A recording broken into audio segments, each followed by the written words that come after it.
Okay, just kind of describe, what you were looking for in this particular pick and Gregory Rousseau, why you guys were comfortable making this selection at number 30, both as opposed to anyone else or even moving down. Yeah, no, we were excited about Greg. I know he opted out this year, but this was a player that we thought if he had not opted out, he came off 15 sacks, in 2019. Just that was kind of his really first year of playing college football. This guy played wide receiver. He kind of grew late, more of a skill player growing up, and just still growing in his body, but he played even when he got those sacks in the 240s, maybe 245, 246. He's added 20 pounds since then. He'll continue to grow into that. And we're just, no, anytime you can affect the quarterback, and you saw two teams in our division take new quarterbacks, we definitely wanted to add there at the right time. And we're really excited about Greg. Thanks, Brandon. You got it. Hey, Brandon. Hey, Vic. How you doing? Good. So how do you resolve if you could walk through the process of resolving the guy who opts out? You did say the numbers were so impressive in 2019, but it still, you worked with very limited body of work. So where you get to a point of comfort level and just know that you don't have that 2020 season to assess. How do you get to that point? Yeah, I mean, if it's hard, everybody's got reasons, and it's hard to start saying which ones you agree with or don't agree with. I mean, in Greg's case, his mother's a COVID nurse, so on the front lines, and he's a great kid, great family, well raised. This was a thought through process. I know a tough decision. When we talked to him on his Zoom about it, he stayed in touch with his teammates. He was still watching tape. He had access to all that. He was removed, but he was still hanging in there. He missed it. And he didn't want to do it, but that was the decision he decided to make. And we understood it. Anybody that did opt out that was on our board, we definitely tried to find out what their reasoning was, just so we understood. And again, it's hard to start judging these guys. COVID affected so many people in so many different ways. You'd lose a lot of guys on your board if you just ruled them all out. And we think Greg is an on the come, a rising player that will continue to grow into his body, continue to add strength. I told you he added 20 pounds. I mean, he didn't just sit at home. He was training and getting ready for this, this next step. Quick follow. Was edge always the way you wanted to go? Your top priority? Anybody that can affect the passer. So we could have gone interior, on the edge. The thing about Greg is a lot of his sack production came from the inside. I mean, they played him all over. They played him in the zero. They played him on the edge. They played him at the three tech. So we see him starting on the edge, but in pass rush situations, you'll see him reduce down and rush from the inside. Thank you, Brandon. You got it. Well, Vic kind of took my question with the follow-up there, Brandon. But as far as getting to know Greg throughout that process, throughout the pre-draft process, at what point did you start to hone in and zero in on him as your guy? Yeah, we really liked Greg through the process. Obviously nothing to add the fall, but the only thing we could watch him was his pro day this year. But spent some time, multiple Zooms with him, like we did a lot of guys, and just he's a grade A young man. Very mature for his age. He has the intangibles that we look for, a guy that's going to work, very competitive, wasn't looking for a year off. He'll come in here. He's just going to come in and work. He's not going to think he's done anything. I think he knows he's still a young player and still has some rawness to his game. But we like who he is, and we think he's a guy that in time will reach his potential. And do you see him? How do you see him, I guess, meshing with AJ? I mean, presumably these are your two defensive ends of the future. Yeah, I mean, hopefully he and AJ will hopefully be our future starters. Daryl Johnson will be in the mix, in there as well. And, he'll have to earn everything he gets. How we rotate guys. So this year, who knows, but he'll definitely, we see him affecting that rotation. on the edge, but also in, like I said, in nickel rush situations, reducing down inside. You got it. Thanks, Brandon. You got it, Marcel. Hey, Brandon, I just wanted to follow that. I think fans are kind of interested in the process in situations like this. The opt-out factor you talked about, a lot was made of what he didn't show at the pro day. How did you weigh that in, and how much of a factor was that in your consideration here? Yeah, I mean, I thought he still did good things at the pro day. I mean, this guy, he measures well. He ran 4.68, I believe, at 266. So this is, I mean, I think his 10, which is an important, his get off was 159. It was one of the better ones.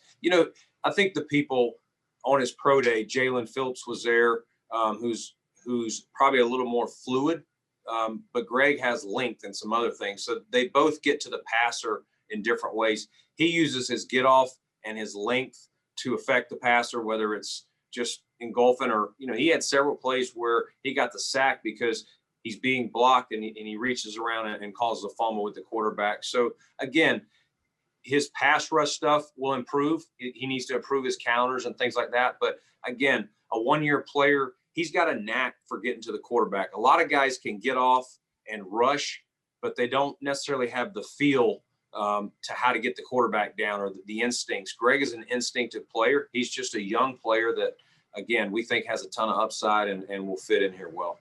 Thank you. You got it. Brandon Beane, a.k.a. the Burger. You did it again on draft night, drafting Greg Rousseau. Now, one thing about Greg that a lot of people don't know about, kind of like Espinoza, he could play a little bit inside and outside, and he had the biggest hands in the draft. So, just care to talk about those attributes and how would that help the defensive scheme? Yeah, I mean, he's a prototype size, Mookie. He's, you can't create, you can't coach size, length, get off, things like that. He's got all of that. Again, there's, as I said, there's some rawness, but, having him and AJ and Daryl, that's three young, longer players. We added F.A. Obata this year, who's another guy. So length just helps you, it helps you, get off that tackle or that guard, whoever he's going against. So he'll help the rotation, and we see him being part of the mix, for a long time here. Absolutely. Good luck tomorrow. Thanks. Appreciate it. Hey, Brandon. Good to see you. Can you hear me okay? I hear you. How you doing, Heather? Okay, awesome. Good. How are you? Good. How much did, maybe trying to get younger at that position factor into this decision to take him? Yeah, I mean, pass rushers is a premium position. After you get to quarterbacks, probably the next highest position is pass rushers. So they're hard to get. And there's very few of those guys that the really premium ones always go in the top 5. You've seen that with Bosa and the young man last year that went to Washington. So, we were looking for different things. You only have so many cap dollars, so you got to try and find it in the draft. Probably is your best opportunity. And we liked Greg through the process, and it was the pick we wanted, and it fell our way. And how close, if at all, were you guys to possibly either trading up or maybe even trading back at all or making a deal today? Yeah, we had conversations on both sides. We could have traded back. We had one team that was really interested. Another called late. I don't know what their final offer was, but I think we could have gone back. I don't know if there was a perfect opportunity to go up, but we were playing it close to the vest. And again, Greg was the guy we wanted, and patience worked out. Awesome. See you tomorrow. Thanks. Or later today. Thanks. See you. Hey, Brandon, what do you think the benefit will be for Greg to get into a room with Jerry Hughes and Mario Addison already in place, where he doesn't have to, have the burden of jumping in right away? Yeah, I mean, we got some vets in there, and those are two of the best. I mean, guys that, pros, tough, going to show them how to work hard, get in the training room when you got an injury, just grinders. And I think they'll really help. And I think, those guys did a great job helping, Epinesa grow last year. I think Daryl as well. So I have no doubt that Jerry and Mario will show them, what it is to be a pro, how, some of the counters that I talked about, that some of these young guys in college, they don't, a lot of them don't have those developed yet. And, Jerry and Mario are two guys that really do a great job of, when they get stymied, having that counter, whether it's a spin or a hand move to get off the tackle. So excited for those guys to be around Greg, and we'll see what happens. Thanks, Brandon. You got it. Brandon, thanks for doing this tonight. Hope you're doing got well. it. How you doing, Tim? Doing good, thanks. I wanted to ask how the quarterbacks, especially with Jones and Fields, seemingly sliding a little based on a lot of the projections anyway. I don't know how your mocks maybe fell or took that into consideration. How did the quarterbacks did that cause any dominoes or anything interesting that impacted you at 30? Not a lot. When we did our mocks, we had them going off a little earlier than they did, but the numbers that we had, we have kind of an analytic formula of how many guys we have and how many it's going to take, in front of, if we have 30, we don't necessarily need 30 names analytically. Some guys that run different defenses or do different schemes will come off. So as far as, overall, it didn't really affect it very much. It just, we knew it was going to be interesting how the quarterbacks went and who was going to trade up. And I mean, everyone kind of knew the first two. And after that, it was going to be interesting to see where they fell. And I know it's maybe too soon to ask this question, but with 5 picks in the top 18 in your division, what do you think you learned about the AFC East based on today? They all got better. They got some young talent. Obviously, I mentioned earlier, two went with quarterbacks, very good quarterbacks. And so, they'll definitely be guys that we'll have to contend with and stop guys that had great success. And, the Jets went up and added a lineman as well. And Miami added a pass rusher. So it's our division from free agency and what already's been added tonight in the first round. It's going to be really tough. And we knew it would be, but that's what makes it fun. And we got to do our job to continue to find players to offset what they've done. All right. Thanks, Brandon. Thanks, Tim. Hey, Brandon. So I know you mentioned the 10-yard split for Greg for his explosiveness, but in the other ones, broad jump, vertical jump, the explosiveness wasn't there. And I know you said he's growing into his body, but how much of a concern is that as he's still growing, getting bigger, that maybe he might lose some of that explosiveness / fluidity in some of the agility drills as well? Yeah, I think we'll continue to work with him on all that stuff. Again, it's hard to be 6'6" and have a 38-inch vertical and run, but he covers territory. He takes long steps. He stresses the tackle with his length. I mean, there's a lot of ways to win as a pass rusher. Not everyone is going to run 4.36 and explode off the ball, but when you look at his numbers, his 10 was really good, one of the better ones, and that's one of the more important numbers. When you do the 10 and you add his length, and he's got 11 1/8, I think, hands. I mean, he's got a lot of things, and the other part of it, he's got the intangibles, and we think all of those things. He's got a knack. There's a lot of instinct and feel at various defensive positions, but this is another one. There's so many guys, like I said, that get drafted that are explosive, but they can't get the quarterback down or they can't find the quarterback. This guy, you don't just luck into, 15 and a half sacks. Yeah.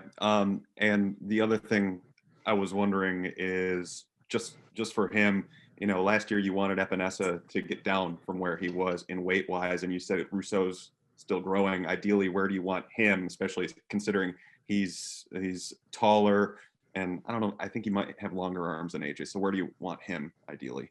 Yeah, I mean, probably in the 60s, which is where he's at now. I mean, we'll see. He's still young. He's 21, and so he's a young guy. We'll get him in here, and we got a great sports science department that will get all his measurements, his body fat, all that stuff, and just kind of fill out, is he still growing? Are there things there? And we'll get him at the right weight. I mean, listen, he may be such a big kid that he goes to 270 and it's like other guys at 260. But my early guess, without really getting him in our building, would be probably keep somewhere in the 60s. I think he's 66 right now. Gotcha. Thanks. You got it. Yes. Okay. Thanks. Thanks, Brandon. Admittedly, you've kind of touched on a bunch of this, but again, we're talking about a 19-and-a-half-year-old with 15-and-a-half sacks, but you don't really see him winning clean off the edge much. Obviously that wasn't wasn't much of a problem. Why not? No, he's a good player. He knows how to get the passer down, and like I said, he uses his length. He can still bend for a longer lever guy. I'm not sure, what plays you're talking about or what you watched. I'd have to see which plays you're referring to, Mark, in all due respect. But he won in different ways. Again, he's a long strider, and so he takes, 2 steps where someone else may take 3 steps. And so that can stress the tackle itself. He knows how to flatten when he backs the tackle back and flattens down. So he's still a young player as well.